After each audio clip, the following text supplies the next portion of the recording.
Welcome to this explainer. So, what if I told you the physical world right in front of your eyes is actually being silently governed by an unseen ancient hierarchy? Today, we're diving deep into some fascinating biblical texts, but we're not just looking at them as ancient history. No, we're looking at them as a literal blueprint for understanding territorial spirits. Let's get right into it. It's a question that honestly haunts a lot of believers, right? Why do your prayers seem to go completely unanswered? You put in the discipline, you bring the energy, and yet nothing shifts. Well, according to the framework we're unpacking today, the root issue isn't actually a lack of prayer. It's a profound blindness to the real mechanisms operating in the unseen realm. I mean, think about it. You just can't effectively fight what you can't accurately see. The Apostle Paul actually recognized this exact dilemma thousands of years ago. In Ephesians 1:17, it's really interesting. He didn't pray for his followers to just have an easier life. Instead, he prayed for them to receive the spirit of wisdom and revelation. This idea of divine revelation, it's absolutely crucial. It's the necessary unveiling of your eyes, because without it, you're basically just guessing in the dark, treating surface-level symptoms instead of targeting the root spiritual causes. Which brings us to Section 1, the need for divine revelation. To actually navigate this unseen realm, the ancient texts point us toward a really critical Greek term, and that's epignosis. Now, this isn't just casual religious information. Epignosis is a precise, exact, and truly experiential knowledge of God. It's like having a high-definition map of the spiritual landscape. When you achieve this level of understanding on a matter, it completely empowers you to accurately isolate and deal with the true spiritual challenges in your environment. And the best part, you can consistently reinvent that victory anywhere at any time. Moving on to Section 2, attaining Christ's stature. So as our eyes start to open to this exact knowledge, a much larger, almost majestic picture begins to form. The idea here is that humanity was originally designed to be the literal resting place of God. The intention was for us to partake in eternal life, to continuously grow, and to ultimately attain what the scriptures call Christ's stature. Imagine becoming a complete, leak-proof vessel, so perfectly formed that the very essence of God can dwell inside you without any limitation whatsoever. But, this isn't just an individual mandate. It's highly corporate. The church itself is designed to be this grand corporate vessel that Christ actually indwells. As this collective vessel matures and structurally aligns with exact truth, God is able to administrate his overarching purposes through us, straight into the physical world. We literally become the conduit through which heaven influences earth. This brings us to Section 3, the Sent One mentality. Grasping this monumental calling brings up a pretty profound realization about our day-to-day lives. Basically, there are two starkly different ways you can live. You can just drift through life, merely trying to survive the day. Or you can adopt the Sent One mentality. This is the unshakable understanding that wherever you happen to be, your workplace, your city, your neighborhood, you haven't just ended up there by accident. You have been deliberately stationed there as an active envoy of God's execution. This whole framework traces all the way back to the very beginning. Look at Adam. He was given a twofold mandate in the garden: to watch, which means maintaining spiritual awareness, and to keep, which means providing territorial security to actively block anything hostile from getting in. Just like Adam was instructed to defend his garden, this teaching suggests that every single believer today is assigned a specific, real-world spiritual and physical territory to nurture and defend. Let's look at Section 4, unmasking territorial princes. Enter the hidden hierarchy.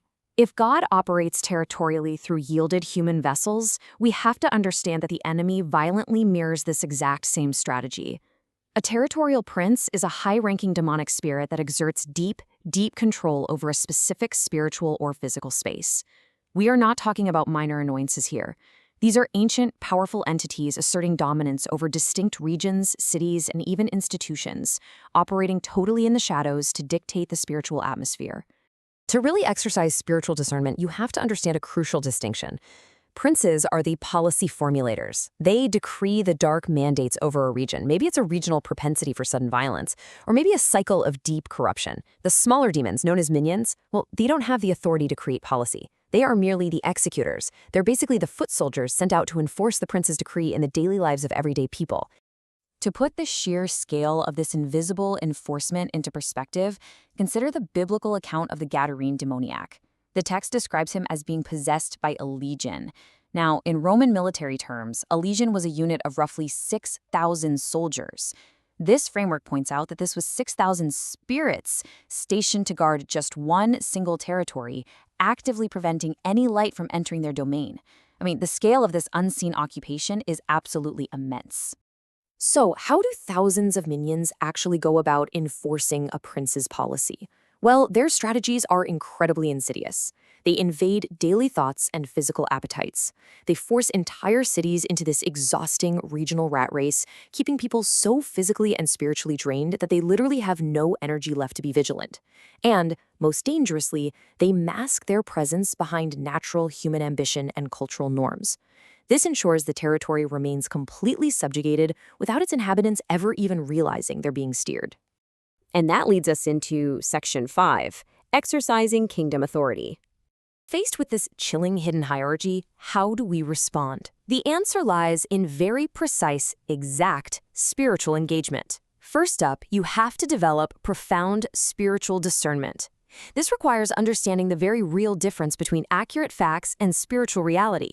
You see, dark forces can present facts that are technically accurate in the natural world, but they use them to obscure the true spiritual reality operating behind the scenes. True discernment allows you to see right past mere facts to the truth of what's actually going on. We also have to be highly cautious here. The source material warns that even spiritual visions can be skewed. They can be manipulated by our own personal ambitions or by dark spirits literally camouflaging themselves as angels of light to feed us false visions that align with what we naturally want.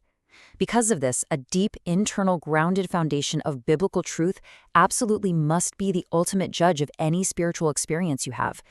When you are actually confronting a territorial prince, running on human emotion and frantic shouting is going to fail every time.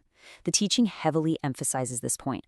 What they are respecting is not the many things you are saying. It is the utterance of Jehovah in your mouth. You literally have to wait in the place of prayer for the specific utterance given by God. Only that exact divinely granted word carries the actual weight of kingdom authority required to bring a principality down. The battle plan here is incredibly structured. First, you methodically grow in truth and discernment. Second, through revelation, you accurately isolate the specific hidden policy operating in your territory. Third, you wait to receive that exact divine utterance we just talked about. And finally, you speak that utterance to dethrone the ruling spirit. It's not a chaotic fight. It's a precise legal transaction in the realm of the spirit. This targeted, high-level approach is vital. Dealing only with the executing minions, that just gives you temporary relief. The prince will simply dispatch a brand new set of minions tomorrow.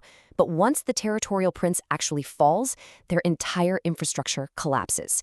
The executing minions lose all their structural power, which results in a sudden, widespread, and permanent spiritual liberation right across the territory. It's a real game changer. So as we start to wrap this explainer up, this ancient framework asks us to stop just fighting symptoms and to really look at the systems of limitation dictating our realities. We're so often just dealing with the daily minions of frustration, totally unaware that a much, much larger system of spiritual policy is operating comfortably in the shadows, just waiting to be challenged by precise spiritual authority. The ultimate call of this teaching is to aggressively pursue epignosis, that precise, experiential knowledge of God, and to take your rightful, authoritative place on the wall of your territory. Yes, the hierarchy might be hidden, but with true divine revelation, it is no longer invincible.